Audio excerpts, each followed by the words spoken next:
Hello and welcome. When you're learning English, it's often the tiny little words that cause the biggest headaches, right? Well, today we're going to tackle one of those tricky areas and make it a whole lot easier. Adjectives and the prepositions that love to hang out with them. Let's get right into it. And yeah, let's be real. This stuff can be so frustrating. It can feel like there are absolutely no rules and you just have to memorize this giant random list of words. But what if I told you there's a much, much better way to learn? And that's the secret sauce for today. We're not memorizing a list. Instead, we're going to learn these pairs in logical groups.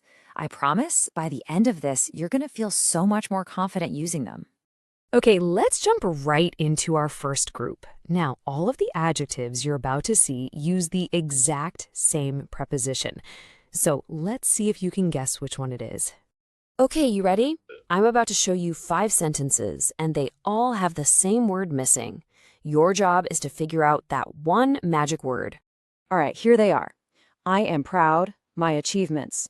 I am aware, the situation. The glass is full, water. I am not afraid, spiders. And my favorite, you are capable, speaking English. So what's that one little word that fits in every single one of those blanks? Did you get it? The answer is of. I am proud of my achievements. I am not afraid of spiders. And that last sentence, that's the most important one. I want you to remember it. You are all capable of speaking English. That is 100% true. Awesome job on that first one. See? Not so bad, right? Let's keep that momentum going and move on to our next group. It's a whole new set of adjectives, which means a new preposition. You're really getting the hang of this, I can tell. So, let's look at the next set of sentences. Can you spot the pattern again? Ready? I am addicted, learning languages. My flatmate is allergic, gluten. My skin is sensitive, the sun. She is similar, her mother. And I am dedicated, teaching. Okay, what's the missing word this time? And the preposition is to. I am addicted to learning languages. She is similar to her mother. And here's a little pronunciation tip. In natural speech, we often say a soft t instead of a hard to. I'm dedicated to teaching. See? Well done. All right, moving on to group number 3. And this one, you're going to hear this one all the time in everyday conversation, especially when people are talking about their feelings. You're a pro at this by now. Take a look at these sentences and find that missing link. Let's see. I am happy, my teacher. I am angry, my boyfriend. I am getting annoyed, you. I am bored, this game. And Lucy is pleased, your progress. Now think about this one for a second. It can be a little tricky. And the answer is with. I am happy with my teacher. I am bored with this game. Now, remember I said this one was a bit tricky. Well, that's because some of these adjectives can actually use other prepositions depending on the context. So check this out.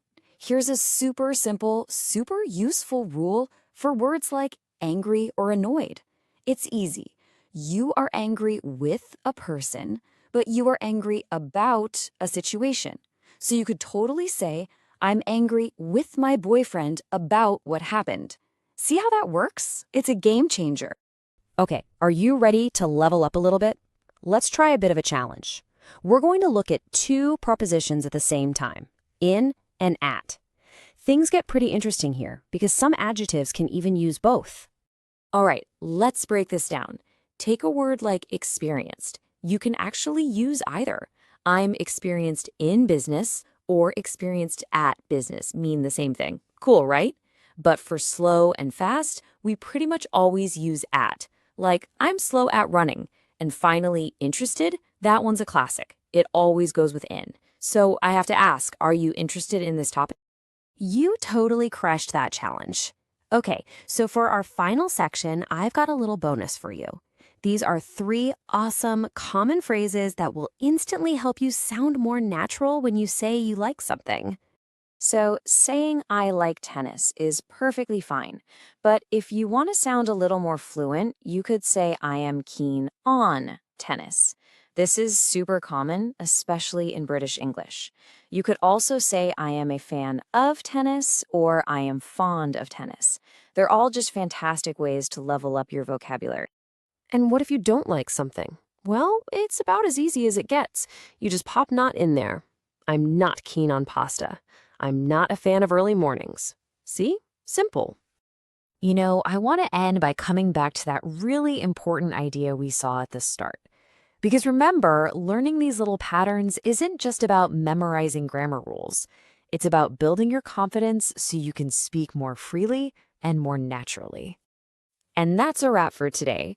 We've covered adjectives that go with of, to, with, and that tricky pair, in and at, plus those awesome bonus phrases to sound more natural. You did a fantastic job. So here's my challenge to you. Which one of these new phrases will you try to use today? Because honestly, the best way to remember them is to use them. Thanks so much for learning with me.